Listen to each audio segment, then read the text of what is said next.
Olá, eu sou Giovana Cunha e você está sintonizado no TV TST, o programa que leva até a sua casa toda semana tudo o que é notícia no Tribunal Superior do Trabalho. A edição de hoje é especial. Dados do TST mostram que existem atualmente no país 2,5 milhões de processos trabalhistas à espera da execução das decisões. Bem, para começar a reverter essa situação, foi organizado o maior leilão nacional de bens da história. A expectativa é arrecadar cerca de 2 bilhões de reais para pagar as dívidas. Você vai saber tudo sobre o assunto, então não saia daí, porque o TV TST está só começando.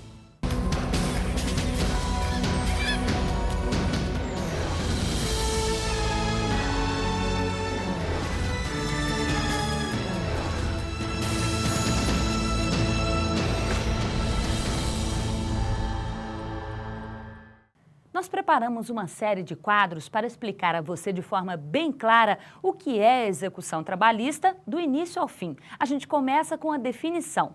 Veja só. O que é a execução trabalhista? A execução trabalhista é a fase do processo em que se impõe o cumprimento do que foi determinado pela Justiça, o que inclui a cobrança forçada feita a devedores para garantir o pagamento de direitos. De 28 de novembro a 2 de dezembro, servidores, juízes, desembargadores e ministros fizeram um verdadeiro mutirão pela Semana Nacional da Execução Trabalhista. Na mesa de negociação, de um lado, o empregado e do outro, o empregador. E sabe quem falou mais alto? A conciliação.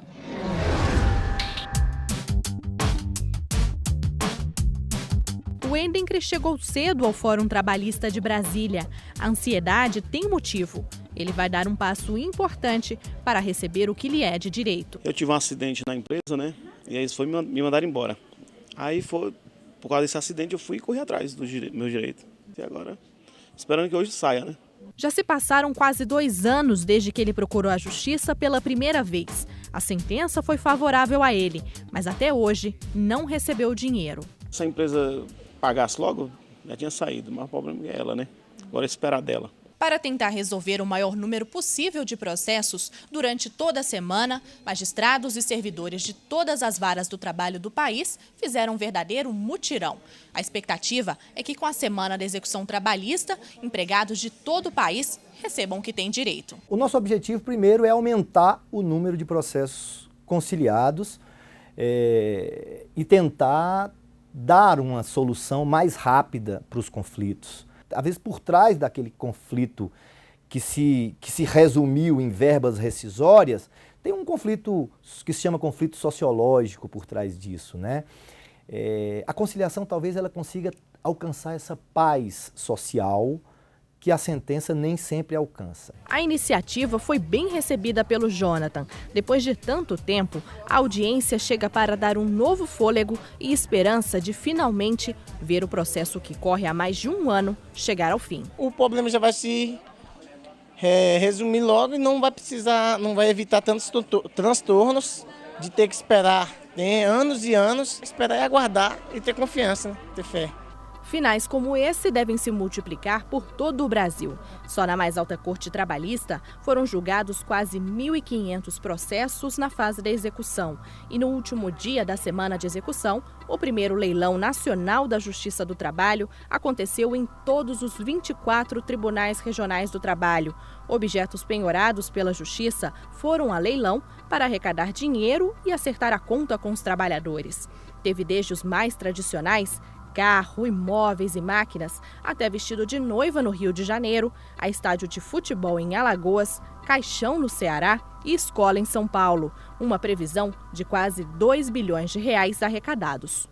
Milhares desses credores trabalhistas serão beneficiados com o resultado desses leilões. Esse dinheiro, naturalmente, será transferido aos credores, ou seja, os credores trabalhistas, em um número expressivo, serão pagos pela Justiça do Trabalho nos próximos dias, em virtude desta providência.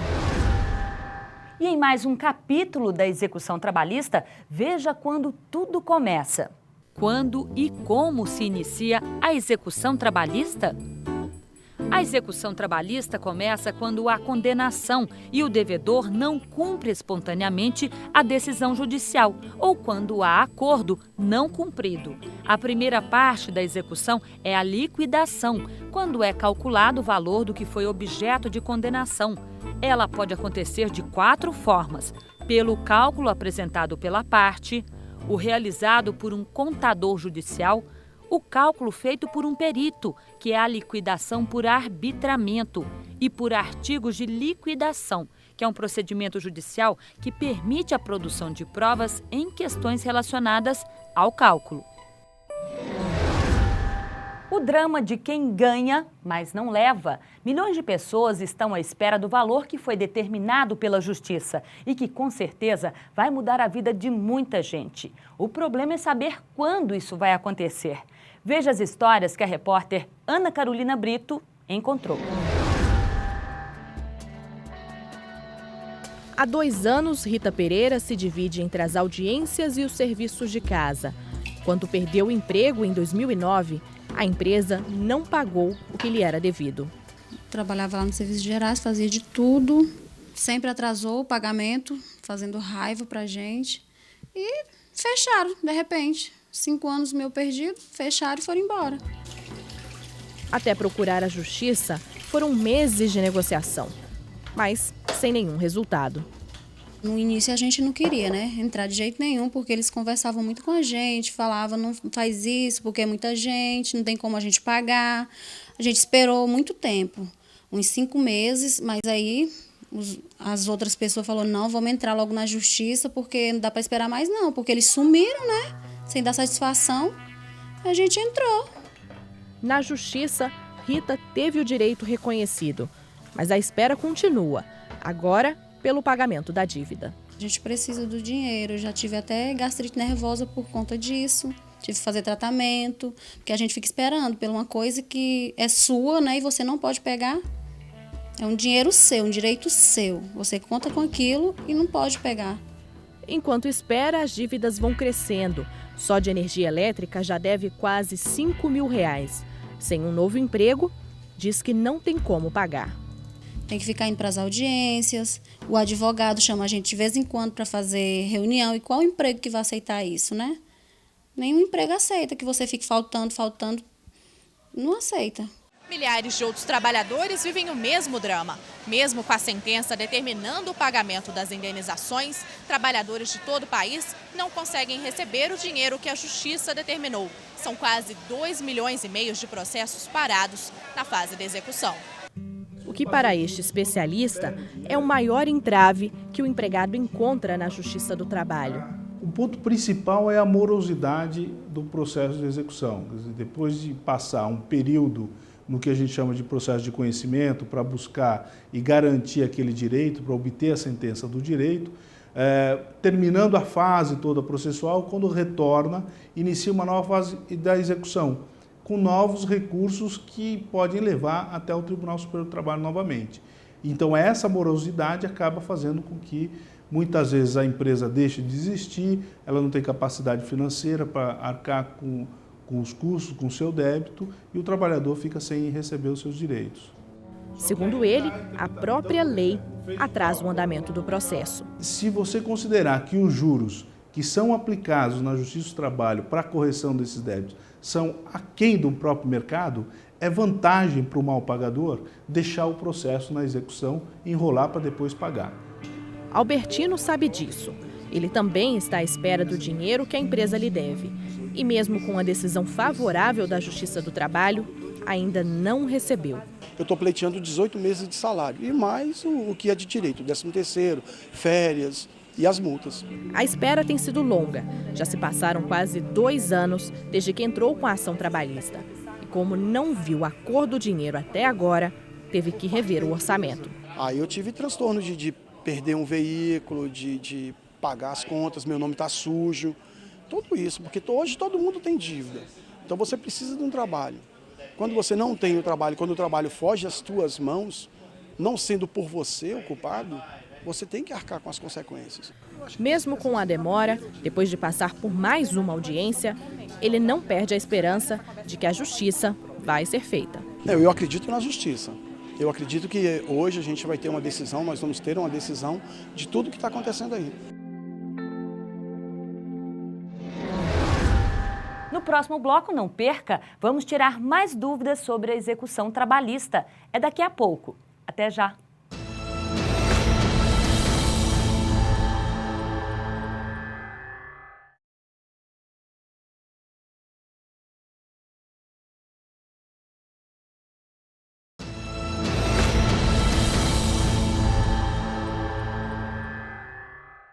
E como o programa de hoje é especial, a orientação jurisprudencial 143 do TST é sobre execução trabalhista.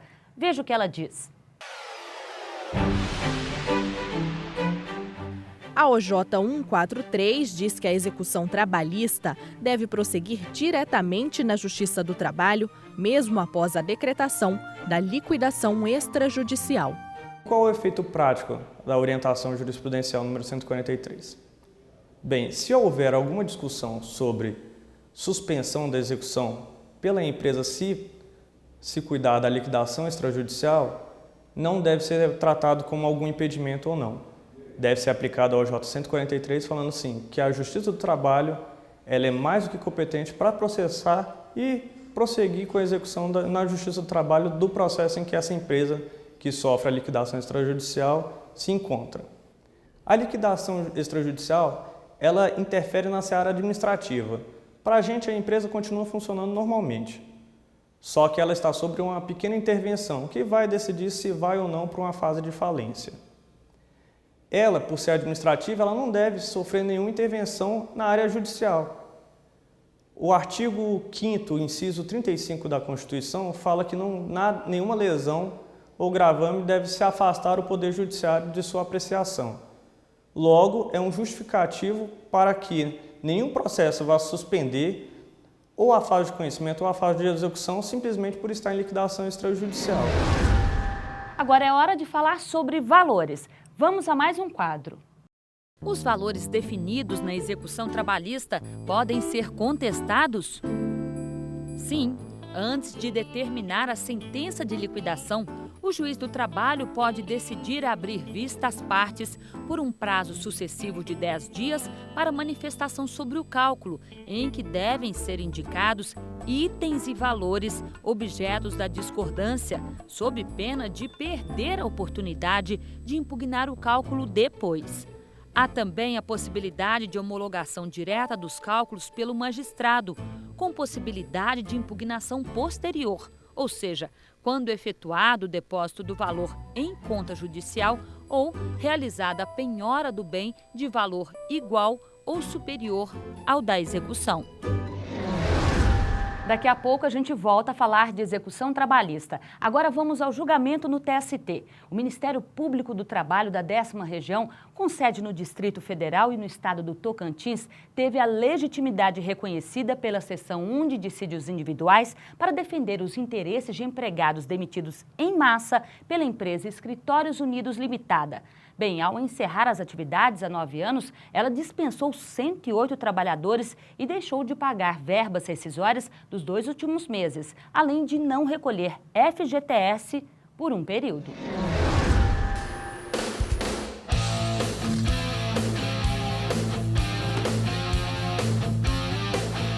Proteger o cidadão de ilegalidades que podem acontecer no emprego. Essa é a principal função do Ministério Público do Trabalho, uma instituição que tem autonomia para atuar a favor dos trabalhadores. E essa autonomia foi reconhecida pelo Tribunal Superior do Trabalho, que deu razão ao Ministério Público em mais uma ação ajuizada pela instituição. Dessa vez, pedindo que uma empresa que demitiu 108 trabalhadores fosse condenada a pagar todas as verbas rescisórias e os salários atrasados devidos aos funcionários. A Justiça do Trabalho de Brasília e a 2ª turma do TST haviam negado o pedido do Ministério Público do Trabalho por entender que a instituição não tinha legitimidade para atuar no processo.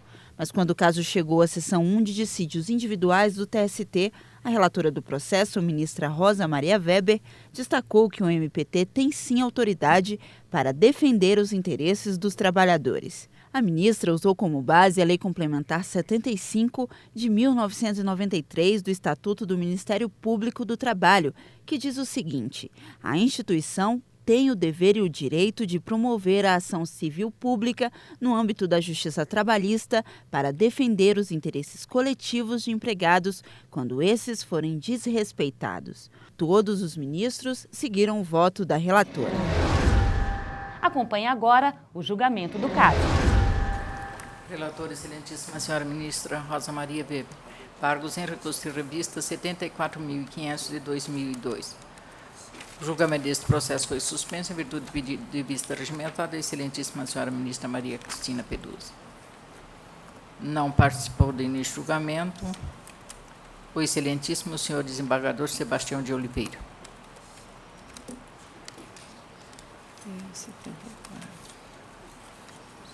Senhores ministros, trata-se de embargos interpostos a acórdão da acolhenda segunda turma, que não conheceu do recurso de revista interposto pelo Ministério Público do Trabalho, mantendo o acórdão regional que afirmara a ilegitimidade ativa do parquê. Nos embargos, o Ministério Público reafirma sua legitimidade para a propositura da presente ação. A eminente ministra relatora conheceu dos embargos por divergência e deu-lhes provimento para reconhecer a legitimidade ativa ad causa do Ministério Público do Trabalho e determinou o retorno dos autos ao primeiro grau para que prossiga no julgamento do feito como entender de direito. Eu peço vênia à Sua Excelência para divergir no mérito do posicionamento adotado. E vou direto, meu voto é longo, mas a matéria é conhecida, vou direto ao ponto principal e digo: pretende o Ministério Público, no caso concreto, a decretação da obrigação de fazer da ré nas seguintes condutas: pagar salários atrasados, verbas rescisórias e multas dos artigos 467 e 477, parágrafo 8º da CLT. Efetuar o recolhimento dos depósitos do Fundo de Garantia de todos os empregados. Retificar as carteiras de trabalho quanto à projeção do aviso prévio na data efetiva da extinção contratual. Comprovar o recolhimento das contribuições previdenciárias e fornecer as guias de seguro-desemprego ou pagar a indenização substitutiva. Digo eu que os direitos visados, ao meu juízo, não são individuais homogêneos. E isso porque, para demonstrar que os substituídos têm direito às pretensões deduzidas, seria necessário que cada um deles comprovasse o fato constitutivo do respectivo direito.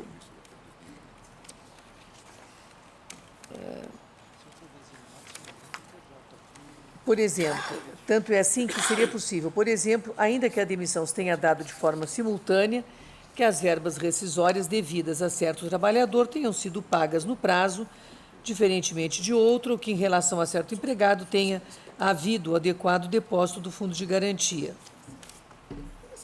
E até porque, no que diz com os depósitos do Fundo de Garantia, a restrição legal ao manejo da ação civil pública posta no artigo 1º, parágrafo único da Lei 7.347 de 85. E faço outras considerações, mas vou poupá-los aqui da leitura e concluo que, ao utilizar a estação civil pública como mero sucedâneo da execução fiscal do Fundo de Garantia, o Ministério Público investe no papel de advogado da União, postura vedada pelo artigo 129, inciso 9 da Constituição da República. E, com estas considerações e outras que estão postas no meu voto, eu considero ausente a homogeneidade dos direitos individuais pleiteados. Por isso que nego o provimento aos embargos.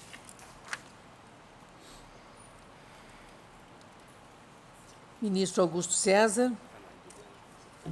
Senhor presidente, me parece que essa matéria, de alguma forma, ela já foi debatida hoje. Eu peço vênia a Vossa Excelência para acompanhar a relatora. Ministro José Roberto.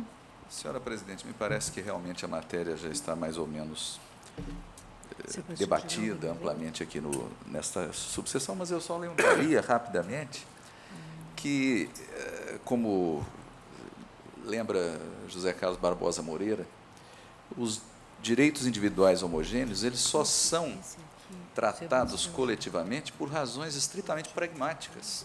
Eles não têm a natureza coletiva, por definição.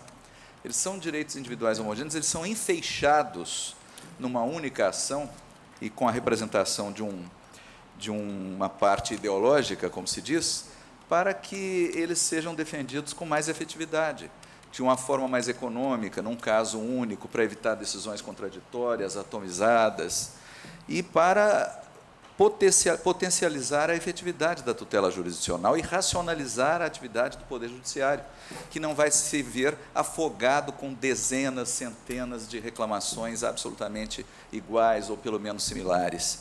Então, essa é a racionalidade. Não se pode esperar que esses interesses individuais sejam coletivos na sua essência, data vênia. Portanto, se eles têm origem comum, e essa é a dicção legal, se eles nasceram de uma dispensa coletiva, provavelmente, de uma dispensa em massa, isso, para mim, data vênia, é razão suficiente para caracterizar a possibilidade de atuação do Ministério Público do Trabalho para atuar na sua função institucional e constitucionalmente prevista. Então, eu peço todas as vênias para acompanhar a eminente relatora. Ministra Adelaide. Senhora Presidente, essa matéria nós já apreciamos, uma matéria idêntica de manhã, e nessa mesma esteira eu acompanho a relatora com vênia da divergência. Desembargador Sebastião Giraldo, está habilitado? Sim, semelhante que nós já votamos anteriormente, né, eu peço vênia a divergência, acompanho a eminente relatora. Ministro Moura França. Nós já julgamos aqui, quando eu estava na presidência, caso da GM, caso da Embraer, e é mais ou menos a mesma hipótese, que é uma dispensa em massa. Me parece que é razoável, nessa hipótese, que o sindicato venha a juízo. Peço vênia a Vossa Excelência, acompanhe o relator. Ministro Brito Pereira. Fiquei vencido hoje naquele primeiro caso, mas porque ali temo que a coisa julgada proveniente daquela ação civil pública enseje uma série enorme de ações individuais, que é o caso das horas em Tina, horas extras, enfim. Ali eu tenho esse receio de que a ação civil pública importe em multiplicação e não em coletivização. Aqui não. Aqui é uma obrigação, a pretensão é de se corrigir defeitos na aplicação da legislação trabalhista e em razão de um fato, de um ato. E aí sim, essa aqui é execuível por si só, aquela não. Neste caso, penso que a legitimidade do Ministério Público deve ser prestigiada. Eu acompanho, portanto, a eminente ministra relatora. Ministro Renato. Pedido vênia, relator, acompanho Vossa Excelência. Ministro Lélio. Senhora Presidente, a leitura do voto da eminente relatora extrai que a hipótese diz respeito à dispensa coletiva de empregados, 108 empregados, dispensados sem pagamento de verbas rescisórias, inclusive salário retido e recolhimentos do Fundo de Garantia.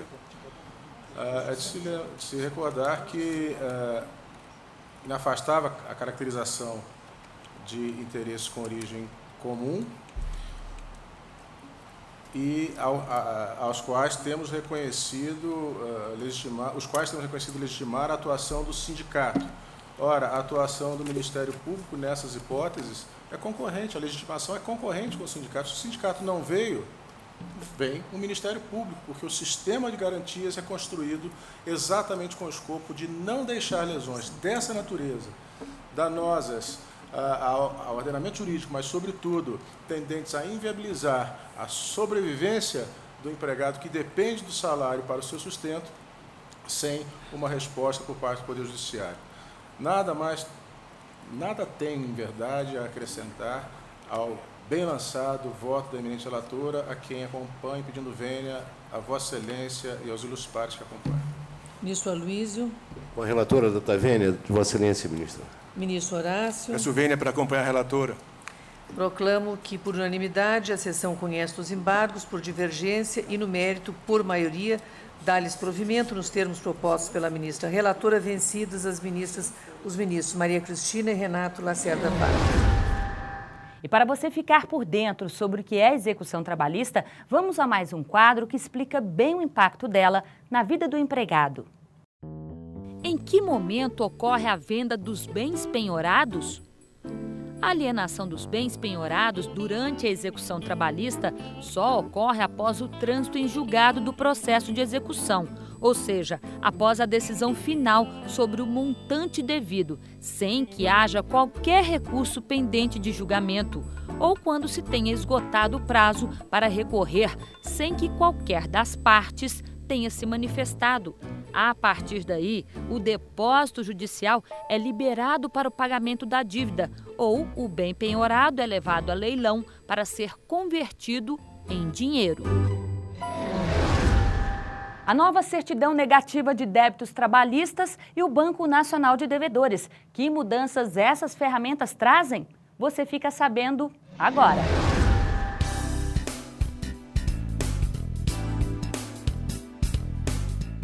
4 de janeiro de 2012. Essa data vai marcar o início de uma nova fase na Justiça do Trabalho. A partir dela, todas as empresas que participarem de licitações terão que apresentar a certidão negativa de débitos trabalhistas.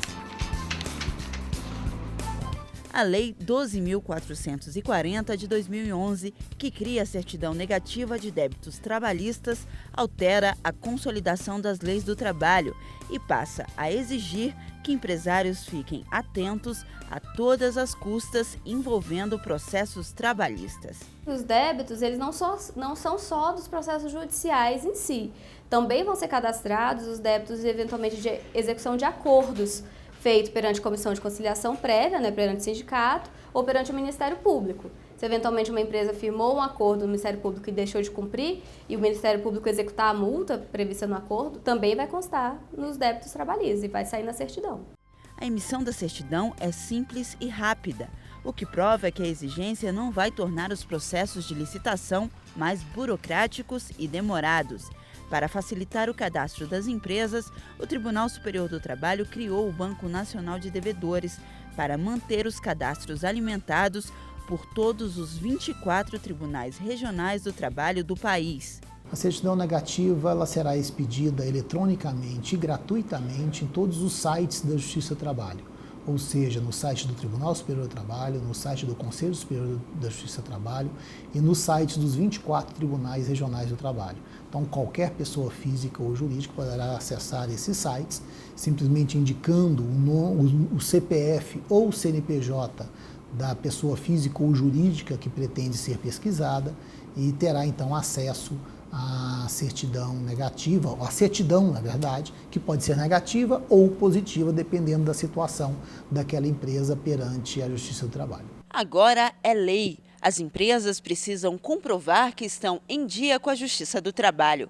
Mais uma segurança para o trabalhador. Se antes os empresários tentavam estender o prazo de 48 horas para pagar uma condenação trabalhista, agora é preciso respeitar rigorosamente os prazos para não ficar com o nome sujo. A questão é só mesmo o cuidado que agora as empresas vão ter que ter. Elas sempre vão ter que ter uma administração do passivo trabalhista muito mais detalhada, muito mais cuidadosa, principalmente aquelas empresas que participam de licitação.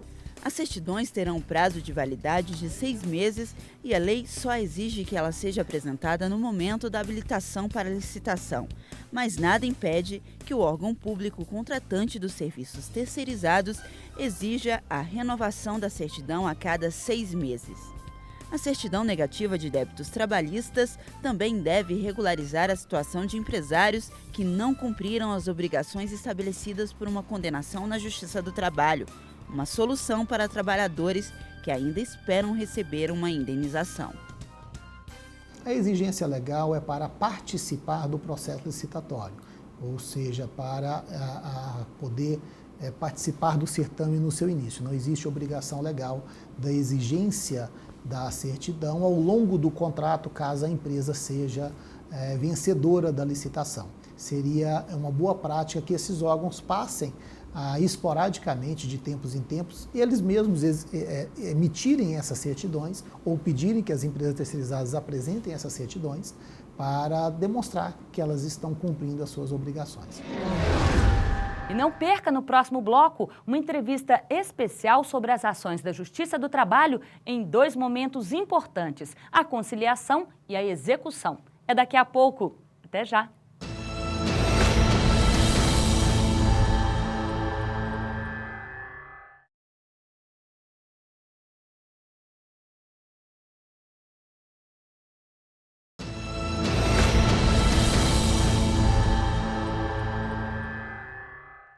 O TVTST abre espaço para você tirar as dúvidas sobre a Justiça do Trabalho.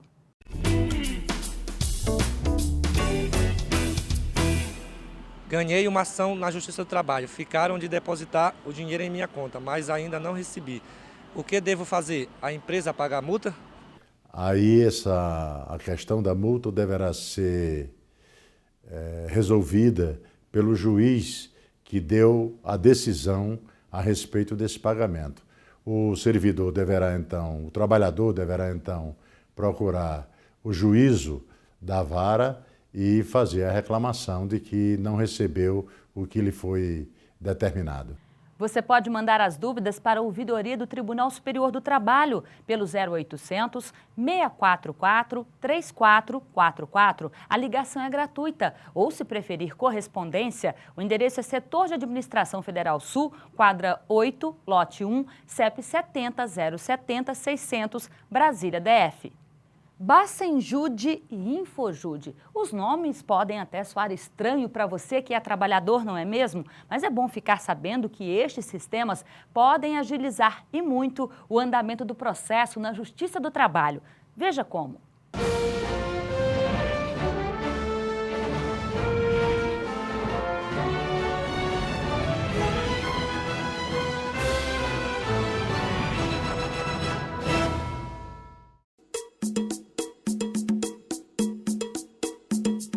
Já ouviu falar naquele ditado, pagou e não levou? Ganhar uma ação na justiça não significa necessariamente o fim dos problemas. Eles só terminam mesmo com o acerto das verbas trabalhistas.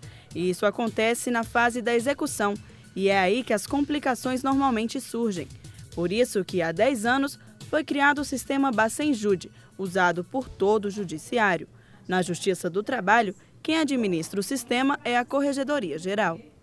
A Justiça Trabalhista ela chega muito próximo do 100% de utilização, né? Porque sempre foi a empresa que mais, o órgão que mais utilizou o sistema.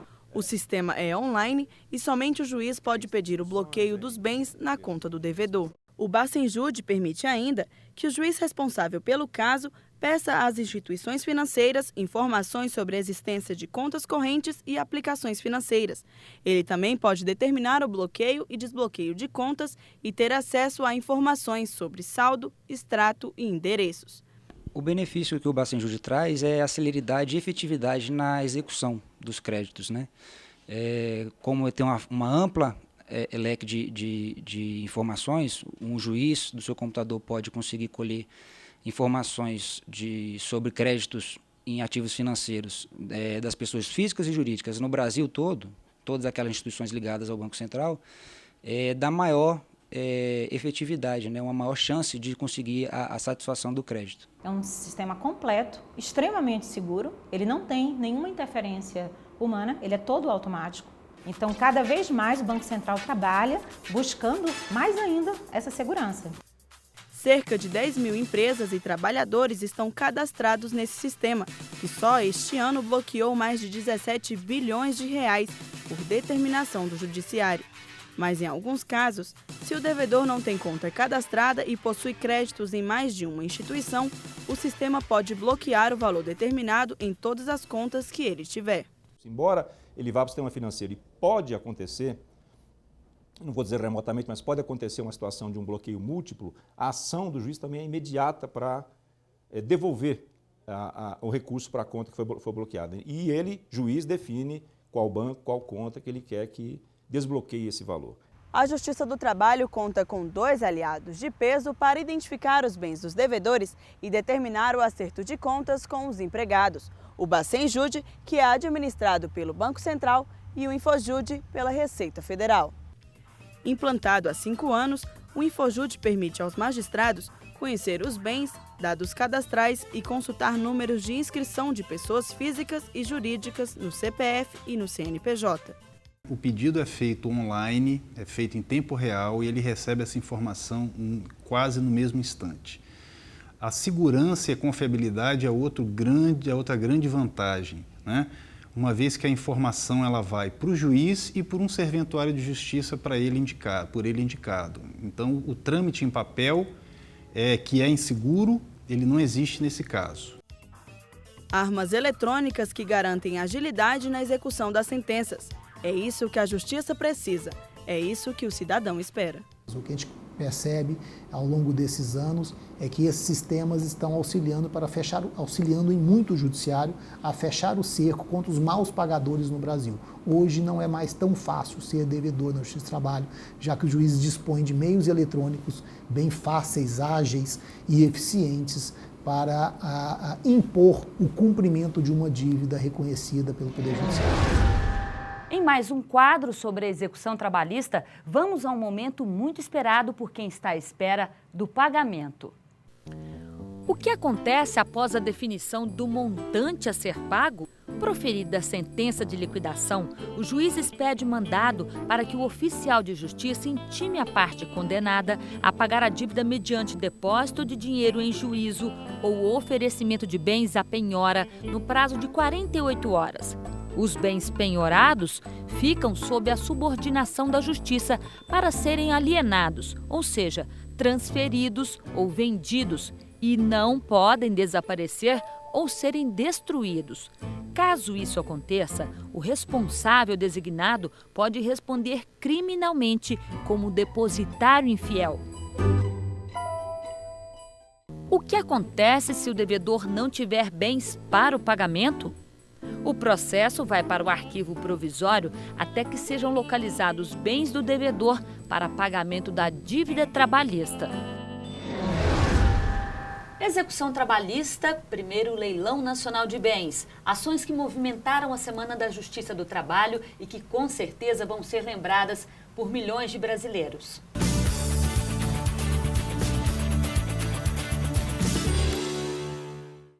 E para falar sobre o impacto desses passos da Justiça do Trabalho, eu converso agora com o juiz auxiliar da presidência do TST, Marcos Fava, que também integra a Comissão Nacional de Efetividade da Execução. Olá, tudo bem com o senhor? Olá, muito bem, obrigado. Muito obrigada pela participação aqui no TV TST. Doutor Marcos, o que significa esses 2 passos? Vamos falar um de cada vez. A Semana da Conciliação. Essa palavra conciliação hoje nos processos trabalhistas, qual o efeito dela?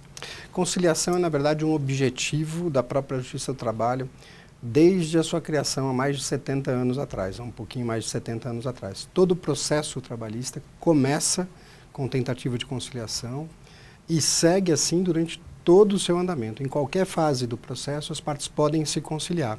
Nós temos, então, na Justiça do Trabalho, uma cultura muito antiga e muito arraigada de tentar sempre a conciliação. Veja, em dissídios individuais, em ações em que as pessoas reclamam direitos seus, e também em dissídios coletivos, como o dissídio entre as categorias de trabalhadores e a categoria econômica, tudo começa e termina com tentativa de conciliação.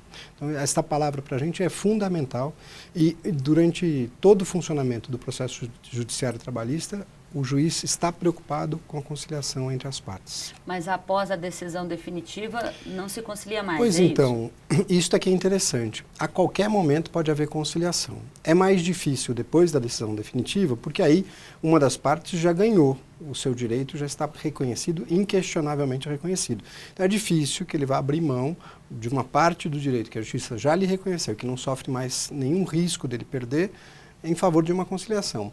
Mas mesmo assim, veja, em algumas situações pontuais, a demora em receber o seu crédito estimula, a dificuldade de receber 100% do crédito estimula que haja conciliação mesmo aí. Então, por exemplo, a ordem judicial diz pague 1.000. O devedor não tem 1.000 para pagar, mas procura o juiz e procura a parte contrária e diz, olha, eu faço um acordo para pagar 10 de 100. Isso é uma conciliação. A sentença dizia pague 1.000 imediatamente. Ele disse, imediatamente não tenho meios de pagar.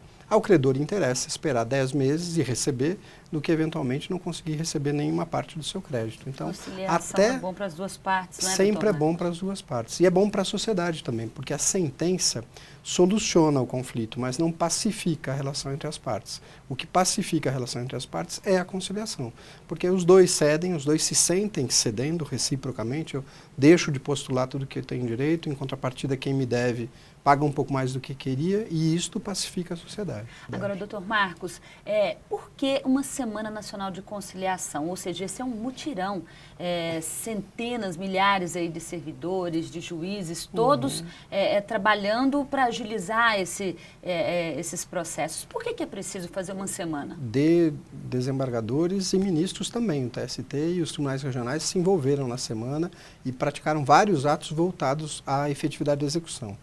Olha, o Tribunal Superior do Trabalho e o Conselho Superior da Justiça do Trabalho se deram conta de que a pior fase do processo do trabalho, em números, em estatística, é a fase de execução.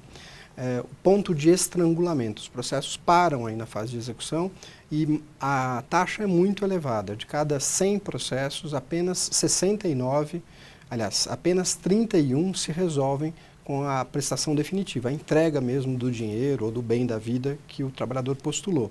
69 demoram mais tempo para se resolver. Então, nós enxergamos aí um ponto de estrangulamento muito grave.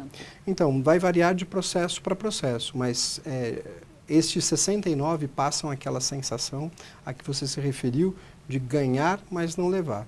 Por isto é que o TST e o Conselho resolveram colocar a execução num ponto de destaque.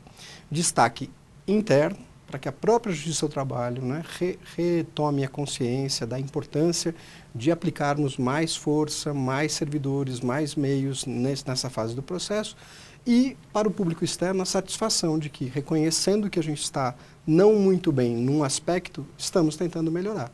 Então, nós temos um processo muito célere. A Justiça em Números, uma apuração feita pelo CNJ, desde sua primeira edição demonstra que a Justiça do Trabalho é o ramo mais célere dentro do judiciário brasileiro. Mesmo assim, a gente reconhece que a fase de execução pode melhorar. Por isso, uma semana que chame a atenção dos juízes, operadores do direito interno, que é preciso que a gente dê mais atenção a isto, e para o público externo uma satisfação. Quem teve essa semana conciliação, é mais do que uma pregação, resolveu o seu processo concretamente, algo que podia demorar alguns meses, alguns anos, essa semana foi solucionado. Então, este é o objetivo da Semana da Conciliação, da execução. Doutor Marcos, é possível elencar os motivos dessa execução demorar tanto? Olha, o primeiro motivo não tem nenhuma característica jurídica. Quem não tem dinheiro não tem como pagar. E nós temos, boa parte dos empregos brasileiros estão em pequenas e microempresas. Há dados disponíveis aí na economia, segundo os quais pequenas e microempresas têm um ciclo muito curto de vida. Então, fulano, às vezes era um empregado que recebe uma indenização de demissão e abre o seu próprio negócio. Essa pessoa, ainda que seja bem intencionada, não vá para o mercado para prejudicar ninguém, não tem nenhum lastro econômico. Então, se o negócio dá certo, bem. Se o negócio não dá certo, ele não tem patrimônio nenhum para responder pelas suas dívidas, inclusive as dívidas trabalhistas. Então, boa parte das execuções não se resolve porque o devedor não tem dinheiro. E aí o juiz, infelizmente, não tem uma varinha de condão para dar dinheiro a quem não tem para pagar a dívida trabalhista. Se a gente escapar destes aí, é uma quantidade muito razoável essa situação, não ter patrimônio nenhum mesmo para execução. Mas como é que faz, doutor Marcos? É uma situação complicada. Exatamente, uma situação muito triste. Eu preciso receber. O senhor alega que não tem dinheiro para me pagar, como que a gente faz? Atualmente já não funciona na Justiça do Trabalho essa história de alegar. O Juiz do Trabalho tem diversos mecanismos, diversas ferramentas para, de fato, investigar a vida do devedor. Então, a gente tem convênios, por exemplo, o Bacen Jude, que o povo conhece como penhor online, é um mecanismo eletrônico pelo qual eu faço um raio-x de todas as contas correntes daquele CPF ou daquele CNPJ no Brasil inteiro. Então, não tem como a pessoa ter um dinheiro escondido no banco e o juiz não descobrir. O mesmo convênio a gente tem em relação aos carros, com o Renavan, com o Renajude se chama. Qualquer carro registrado em nome daquela pessoa, CPF ou CNPJ, em qualquer cidade do Brasil a gente encontra, se ele existe, e pode apreender. E muitos regionais têm o mesmo convênio com imóveis, cartórios imobiliários. Então, hoje não é a parte que vem dizer ao juiz, olha, eu não tenho dinheiro e fiquem aí satisfeitos. Depois que o juiz já virou a parte de ponta cabeça, chacoalhou bem, não sai mais nenhuma moeda do bolso. Aí não tem o que fazer, essa execução se torna inviável. Não é, no entanto, isto que justifica os números que a gente tem. O segundo motivo que dá para a gente pensar é uma legislação inadequada. O processo de execução trabalhista é uma colcha de retalhos. Ele está um pouco na CLT, um pouco no CPC, um pouco na Lei de Executivos Fiscais. Isto gera insegurança e espaço para discussão. Então, ao certo mesmo, como tem muitas fontes normativas, cada um defende o que acha bom para si. E essa discussão vai se perenizando. Discute com o juiz da primeira instância, não fica satisfeito, recorre para o Tribunal Regional, não fica satisfeito, recorre para o TST e assim por diante. Isso prolonga a execução indevidamente. Para este segundo motivo, nós oferecemos, o Tribunal Superior do Trabalho ofereceu ao Congresso um projeto de lei que reforma a execução completamente. Já está tramitando desde setembro de 2011 no Senado, tramitando rapidamente, a gente espera a aprovação para logo, e resolveremos este segundo problema. Há um terceiro problema que é a má-fé, e isto é uma ferida contra a qual a gente tem que reunir esforços e liquidar. Não há espaço na democracia para alguém não cumprir a decisão judicial. Então, você tem todo o direito de se defender até a última instância. Uma vez que a última instância disse você deve pagar, não é possível tolerar que a pessoa use artifícios como dizer que não tem um patrimônio e de fato ter, colocar o seu patrimônio em nome de terceiros para tentar escapar da execução. Há muito desta prática nos processos e a justiça precisa ficar atenta e punir severamente quando encontra um ato destes de fraude. E como que fica? Essa questão aí, que o senhor tocou, esse ponto é muito interessante, principalmente passar os bens que a pessoa tem para o nome de terceiros. Como que fica nessa questão? Saiu do meu nome, ou seja, eu não tenho mais mesmo? Não é tão simples assim. Se já houver um processo em andamento, todo o patrimônio de que a gente se desfaz fica vinculado a este processo. Então, se eu for réu numa ação, pode até não ser trabalhista, mas se for réu numa ação trabalhista, eu sou sócio da empresa e já sou réu naquela ação trabalhista. Mesmo que eu tenha dinheiro e patrimônio hoje para pagar a dívida, todas as operações de venda do meu patrimônio que eu fizer a partir da existência do processo ficam sujeitas a este processo. Então, daqui a 5 anos, hoje eu vendi um imóvel da minha propriedade. Não me faria falta hoje para pagar a dívida. Mas se daqui a 5 anos eu tiver que pagar essa mesma dívida e não tiver outro patrimônio, a justiça pode desfazer este primeiro negócio, pegar o imóvel de volta e usá-lo para o pagamento da dívida. Então, não é fácil esta fraude. O problema é que quem é mal intencionado vai para o mercado com esta preparação. Então, empresas cuja sede não é no Brasil, é em algum paraíso fiscal, ou sócios que não são os sócios verdadeiros da empresa, os chamados laranjas, né? Patrimônio que desde o início dos tempos já não está em nome do devedor, às vezes está em nome de uma pessoa jurídica com sede fora do Brasil. Então há vários mecanismos de tentativa de burla mesmo, tentativa de desvio da justiça. Por isso é que a gente concorre com essas forças, então tem que punir, tem que aplicar multas, né? Fraude à execução é crime, né? Pode responder inclusive com direito penal, com pena de prisão e tudo. É preciso então, nesse terceiro aspecto, que a justiça seja sempre mais rigorosa, tentando investigar bem. Há interessantes práticas nos TRTs, há tribunais que têm uma central de inteligência. E aí há juízes e servidores naquela central que só cuidam de investigar empresas que são devedoras mais presentes na justiça do trabalho. Então, a estrutura empresarial, a estrutura familiar, patrimônio de cada membro da família ou de cada sócio da empresa, para fazer um mapeamento e facilitar o trabalho da vara, que no seu cotidiano nem sempre tem tempo de fazer isso. Tá? O senhor falou uma questão interessante, rigor. Em cima desse rigor que o senhor está falando é que vem o primeiro leilão de bens, ou seja, identificado o bem que o devedor tem e vamos leiloar para pagar o que o senhor está devendo, é isso? Exatamente. O leilão é uma forma de venda muito útil para o processo, porque nós nomeamos um profissional, que é o leiloeiro, cujo interesse maior é vender, porque ele vai receber comissões sobre essas vendas, então ele se aplica muito em divulgar o leilão, divulgar os bens, ele já tem certamente uma carteira de clientes, oferece os bens para os seus clientes, de forma que chama a atenção de muita gente. Com isso, a gente consegue maior efetividade e, portanto, maior possibilidade de pagar os processos trabalhistas. Então, chegou a hora, na verdade, a lição que a gente vem tirando desta semana já houve agora, há poucos dias, a chance de conciliação, porque durante essa semana nós fizemos várias audiências de conciliação em execução. Então, dissemos ao devedor, olha, você tem uma chance de fazer um acordo aqui agora, senão, sexta-feira hoje, seu bem estará indo à praça, ao leilão, e pode ser vendido, e aí não adianta chorar mais, né? Então, é com bastante rigor que a gente está aplicando as forças neste leilão, neste primeiro leilão nacional. Agora, esse leilão acontece normalmente assim, no dia a dia, na rotina da Justiça do Trabalho? Ao longo da rotina da Justiça do Trabalho, são duas espécies de astas públicas. A praça, que normalmente é feita lá no átrio do fórum, um oficial de justiça que faz o pregão e atrai poucos interessados. E o leilão, que é este, com a figura do leiloeiro oficial, que consegue atrair mais interessados. A característica deste primeiro leilão é que ele é simultâneo em todos os tribunais regionais de trabalho do Brasil. Nós reunimos para hoje, para o dia de hoje, 1 bilhão e 800 milhões de reais em mercadorias, bens, imóveis, móveis, vestidos de noiva, tem de tudo na lista, para vender e satisfazer o crédito dos reclamantes nos processos. E o senhor acha que a partir da experiência desse primeiro leilão pode vir o segundo leilão? Eu tenho certeza, virão outros. A Semana Nacional de Execução deve acontecer uma vez por ano, a partir do ano que vem, em junho de cada ano. E provavelmente em cada semana da execução, no mínimo, haverá um leilão destes unificado.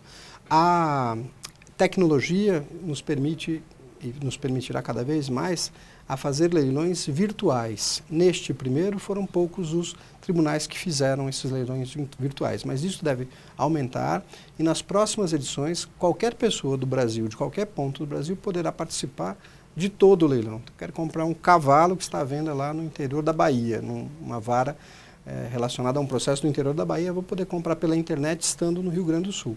Então, a ideia é que esse leilão só se aprimore e assim a gente estimula o pagamento também, porque hoje o devedor, mesmo que tenha os seus bens penhorados e não tem medo do bem efetivamente ser vendido, ele não paga a dívida. Se ele perceber que uma vez que o bem foi a leilão, é séria a possibilidade de venda, aí ele deve procurar uma solução melhor para o processo. Agora, doutor Marcos, o senhor falou sobre um leilão pela internet. O senhor falou em comprar, vamos usar o exemplo que o senhor deu, do cavalo.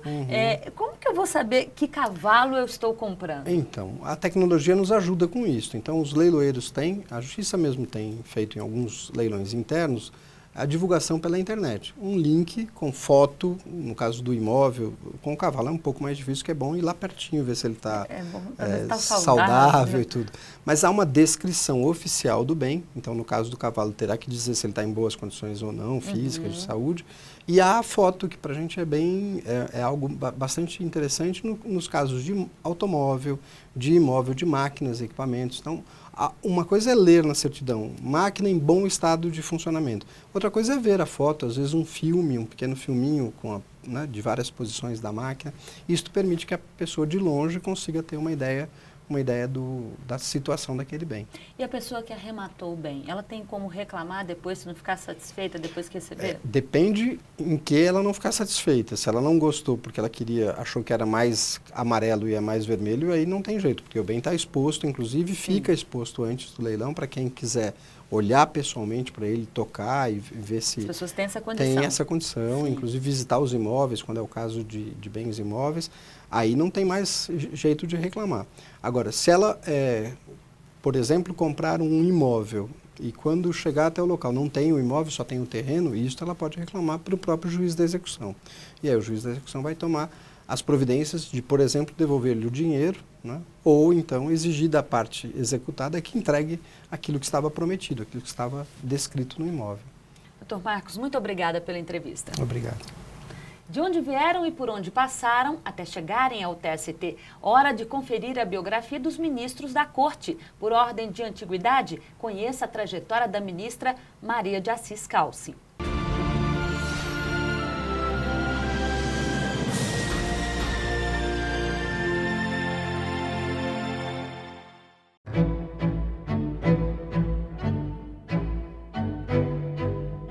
A ministra Maria de Assis Calcin nasceu em Juiz de Fora, em 8 de agosto de 1952. É bacharel em Direito pelo Centro de Ensino Unificado de Brasília, o CEUB, e mestre em Direito e Estado pela Universidade de Brasília. Começou a carreira jurídica como advogada em 1979 e depois foi assessora jurídica do Ministério das Relações Exteriores, de onde saiu para assumir o cargo de juíza do trabalho substituta no Tribunal Regional do Trabalho da 10ª Região, onde tomou posse em fevereiro de 1984. Como juíza substituta, atuou em Brasília, Goiânia, Cuiabá e Campo Grande. Foi juíza presidente da 3ª Junta de Conciliação e Julgamento de Goiânia e da 4ª e 9ª Juntas de Conciliação e Julgamento de Brasília.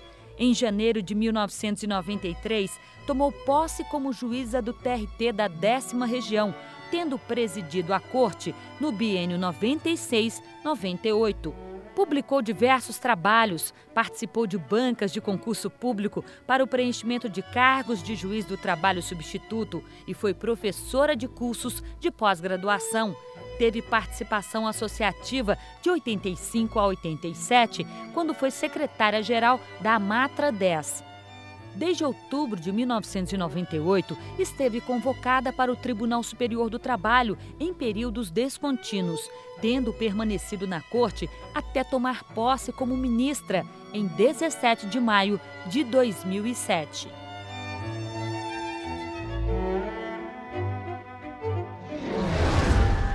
Você pode seguir o TST em todas as redes sociais. Ele está no Twitter, no Facebook, no YouTube e se quiser acompanhar as notícias do Tribunal Superior do Trabalho em tempo real, o caminho é ao site tst.jus.br. Na semana que vem tem mais TV TST. Eu espero você. Até lá!